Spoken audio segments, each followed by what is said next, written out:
bienvenue sur la chaîne du bricolage. Aujourd'hui un petit tuto pour les personnes qui auraient des fuites sur les chasses d'eau de WC suspendues. Donc pour les personnes qui ont toujours un petit filet d'eau dans la cuvette, je vais vous faire voir comment démonter la plaque. Donc là ce modèle là c'est un modèle Geberit. Donc après c'est valable aussi pour d'autres marques. Je vais vous décomposer toutes les étapes, je vais essayer de le filmer d'une seule traite. Bon, mais je vais vous montrer les différentes étapes à faire afin de nettoyer la chasse d'eau pour ne plus avoir ce filet d'eau qui coule dans votre cuvette. Donc déjà il faut retirer la plaque. Pour retirer une plaque de finition, c'est simple, il faut juste la lever et la faire basculer vers vous. Donc là, on lève, on la bascule vers nous, on baisse un petit peu et ça vient. Bon, il n'y a pas besoin de forcer. En fait, il faut la baisser, sinon ça frotte un peu sur les petites ailettes en fer qui sont en dessous. Donc ça, du coup, je peux la poser de côté. Ensuite, vous allez pouvoir dévisser là juste un quart de tour. Et ça vient tout seul. Pareil. Donc je vous ferai voir après comment les régler au remontage. Ensuite, ici, il y a deux petits ergots bleus. Donc, il faut le relever. Ici, il faut la baisser. Vous tournez les deux molettes. Vous pouvez enlever les deux molettes. Bon, du coup, tout vient. Donc ça, pareil, je vais le poser. Ensuite, nous allons avoir un petit robinet. Donc là, le petit robinet, on peut le fermer.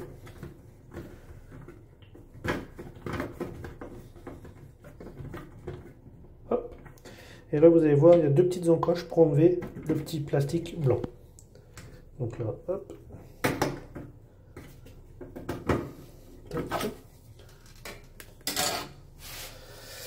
Ensuite, alors du coup, là, moi, la chasse est pleine, donc je peux appuyer sur l'un des deux boutons pour vidanger.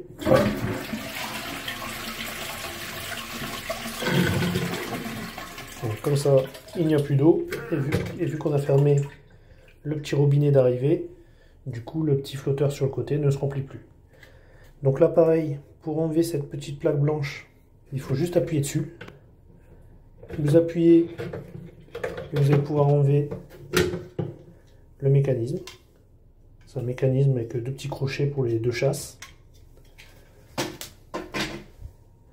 Ensuite, ce qui nous intéresse, du coup, je vais essayer de me rapprocher un peu.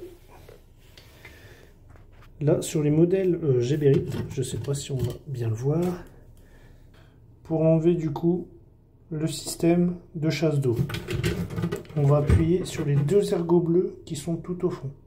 Il y a deux petits ergots derrière. On va venir appuyer dessus. Voilà. On va lever pour pouvoir faire pivoter la chasse d'eau. Et après, c'est un jeu de patience, mais ça sort.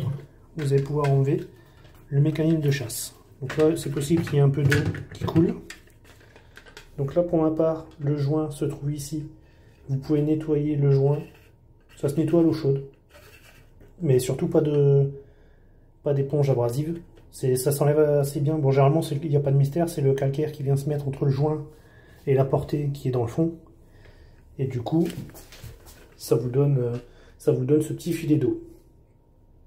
Donc maintenant, deuxième étape, nettoyer le fond, la portée qui est dans le fond de la cuvette.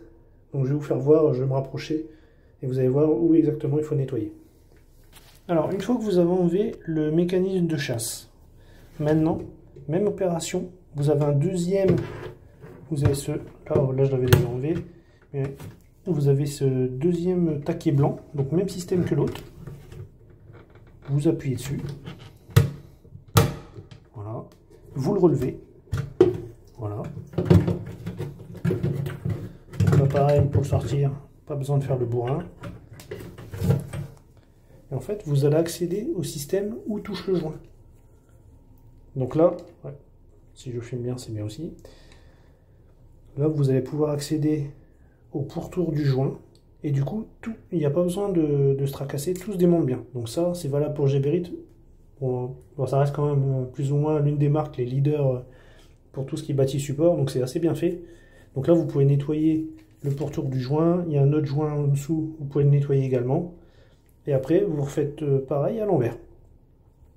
Maintenant, une fois que vous aurez fini de nettoyer donc, tout le système de chasse, donc surtout le pourtour ici, et bien évidemment le joint qui revient dans le fond de la chasse d'eau, vous allez pouvoir tout remettre en place. Donc pareil, vous rentrez du côté où il n'y a pas le flotteur, c'est mieux. Donc de toute façon, vous allez voir, il n'y a pas besoin de forcer. C'est assez bien fait. Là,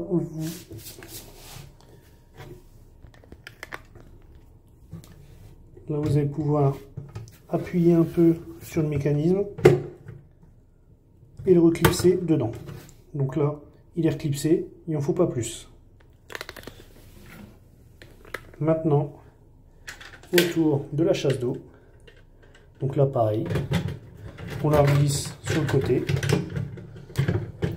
Là, il faut la mettre un peu au-dessus du flotteur, comme ça vous allez pouvoir la renquiller.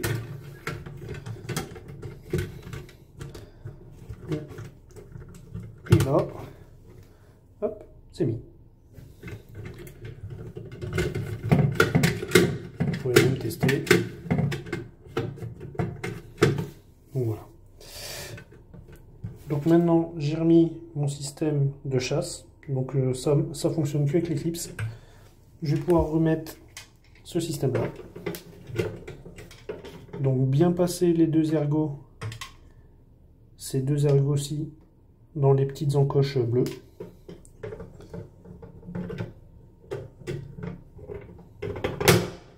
Voilà. Vous pouvez même faire un test après du coup. Donc là on voit que ça lève les deux tringleries. Ensuite vous allez pouvoir remettre le cache. Voilà.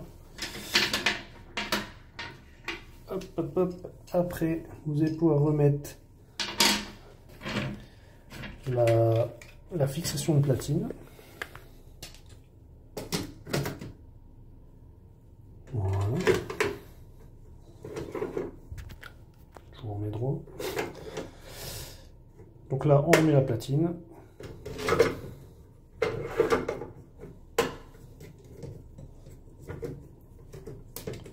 Alors n'hésitez pas à bien la plaquer.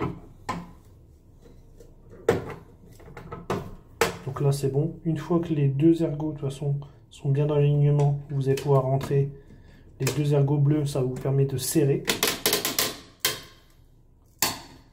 Donc là, ça verrouille la platine, elle ne bougera plus. Du coup maintenant, la chose que vous pouvez faire aussi, c'est rouvrir le petit robinet. Ça j'aurais pu le faire avant. Sinon après on va galérer.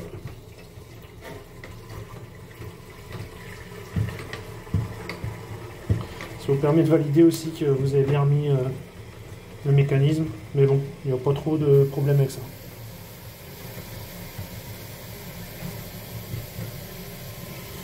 Voilà. Là on va remettre les deux petites tringleries de chasse.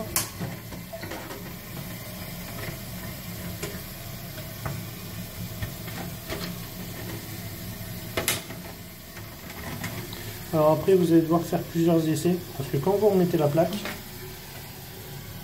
il faut mettre, bon normalement c'est censé venir à peu près à ce niveau là, donc les encoches juste devant, mais je vais vous montrer en direct, ce sera plus simple. Là en fait, si je le mets un peu au pif, donc voilà, la chasse d'eau s'est arrêtée. Si vous le mettez un peu au pif, des fois vous pouvez avoir un peu trop de débattement sur les touches. Comme là, je peux le faire revenir un peu plus vers moi. Sinon, en fait, si vous voulez, il y a déjà au moins 7 mm de marge avant que ça touche les boutons. Donc là, pour ça, il y a juste qu'à dévisser. Donc un quart. Voilà. Bon, après, c'est pas au millimètre près, hein. Ne vous embêtez pas. Hein.